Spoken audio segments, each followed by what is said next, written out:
जैसे कि अभी तक हम लोग पढ़े कि एक पार्टिकल का या एक ऑब्जेक्ट का अगर काइनेटिक एनर्जी डिफाइन करना है तो हम लोग बोलते हैं कि मान लेते हैं कि एक पार्टिकल है जिसका मास क्या है m, और अगर ये v वेलोसिटी से मूव कर रहा है तो उसका काइनेटिक एनर्जी कितना हो जाएगा, हाफ एम बी स्क्वायर। लेकिन सोचो कि अगर ये तो स्ट्रेट पाथ में जा रहा था लीनियर मोशन में, तो इसका काइनेटिक एनर्जी डिफाइन किए हाफ एम बी स्क्वायर। अगर सोचो कि ये पार्टिकल को अब हम रोटेट करने लगे, तो जब ये पार्टिकल रोटेट होगा तो इसका काइनेटिक एनर्जी कितना होगा, ये आज हम लोग निकालेंगे। तो अपने कॉपी में हेडिंग लिखेंगे काइनेटिक एनर्जी ऑफ रोटेशन। तो जैसे कि मान लो कि ये एक रिजिड बॉडी हो गया, ये एक रिजिड बॉडी हो गया।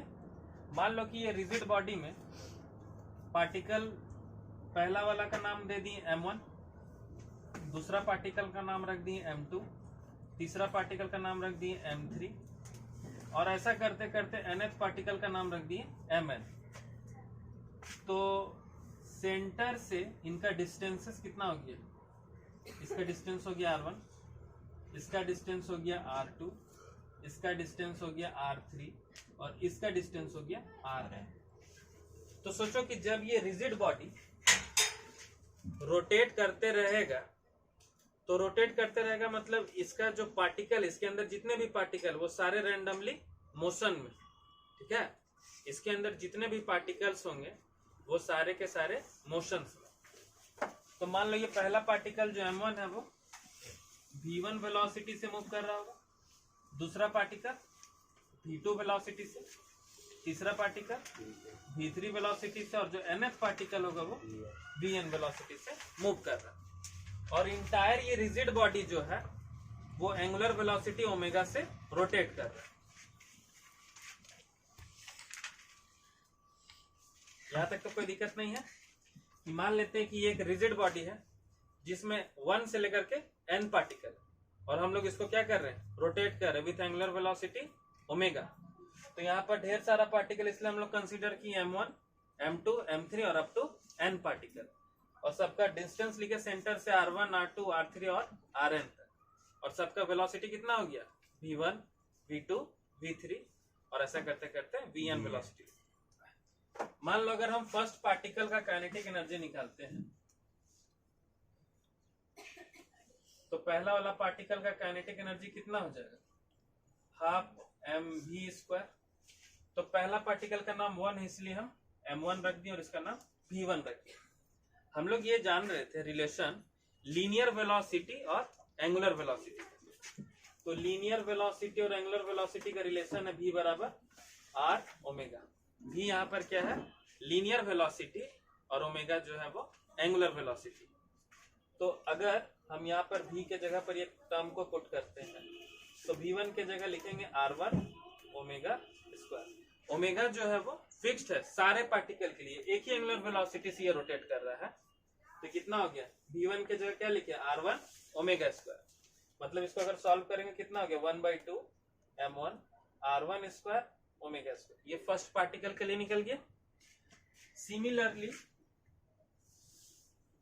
अगर हम लोग सेकेंड पार्टिकल का निकालते हैं तो सेकेंड पार्टिकल का कितना आ जाएगा, 1/2 m2 r2 square omega square. Third particle का अगर निकाला जाए तो 1/2 m3 r3 का स्क्वायर ओमेगा स्क्वायर। और ऐसा करते करते अगर हम लोग nth पार्टिकल का भी निकालते हैं तो 1/2 mn rn का स्क्वायर ओमेगा स्क्वायर। हम फर्स्ट पार्टिकल का निकाले, उसके बाद सेकंड का निकाले, थर्ड का निकाले, और ऐसे करते करते nth पार्टिकल तक निकाले। अब हमको इन सारे पार्टिकल का रोटेशन निकालना है, तो क्या लिखेंगे कि kinetic energy of rotation of body. तो काइनेटिक एनर्जी निकालने के लिए क्या करेंगे, सबको हम सम निकालेंगे। तो सम निकालने के लिए क्या करेंगे, यहाँ पर साइन डालेंगे समेशन का, ठीक है। पार्टिकल कहाँ से लिए, एक से स्टार्ट किए और कहाँ तक चले गए, nth पार्टिकल तक। एक से स्टार्ट किए और nth पार्टिकल तक चले गए। तो पहला टर्म कितना आया, 1/2 m1 r1 square omega square, 1/2 m2 r2 square omega square, third particle का 1/2 m3 r3 square omega square, और ऐसा करते करते हम लोग n पार्टिकल के निकाले mn rn square omega square. इसमें देखेंगे हम लोग कि इसमें कॉमन क्या है। देखो कि इसका कांस्टेंट एंगुलर वेलोसिटी सब जगह पर कॉमन है और 1/2 सबका प्रीफिक्स है, मैंने पहला जो कोएफिशिएंट है वो 1/2 है। तो अगर हम लोग यहाँ से 1/2 को कॉमन कर लेते हैं तो अंदर में बचेगा क्या, summation i equal 1 to n। Particle 1 से स्टार्ट हुआ और n पार्टिकल तक गया, तो हम यहाँ पे लिखेंगे mi। रेडियस भी देखो, अगर सबका सेंटर से देख रहे हैं 1 से स्टार्ट किया और कहाँ तक गया, n पार्टिकल तक, तो हम यहाँ लिख देंगे ri का स्क्वायर। और इन सब के लिए एंगुलर वेलोसिटी ओमेगा जो है वो सबके लिए कॉमन, तो ये क्या हो जाएगा ओमेगा स्क्वायर। और इससे पिछले वाला क्लास में हम लोग जब पढ़ रहे थे मोमेंट ऑफ इनर्शिया, तो हम लोग जान रहे थे कि मोमेंट ऑफ इनर्शिया आई बराबर होता है summation over I equal 1 to n mi ri का स्क्वायर। मतलब इसके जगह हम क्या यूज कर सकते हैं, आई, जिसको क्या नाम दे रहे हैं, मोमेंट ऑफ इनर्शिया। तो k बराबर मैंने जो काइनेटिक एनर्जी निकाले तो कितना हो गया 1/2 आई ओमेगा स्क्वायर। एक ऑब्जेक्ट जब ट्रांसलेटरी मोशन में है तो उसका काइनेटिक एनर्जी कितना होगा, हाफ mv स्क्वायर। लेकिन जब रोटेशनल इफेक्ट रहेगा तो कितना हो जाएगा 1/2 आई ओमेगा स्क्वायर। यहाँ पर हम लोग लिखेंगे कि आई क्या है, मोमेंट ऑफ इनर्शिया,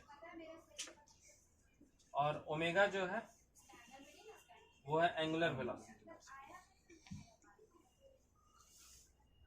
इतना लिख लो पहले कॉपी में।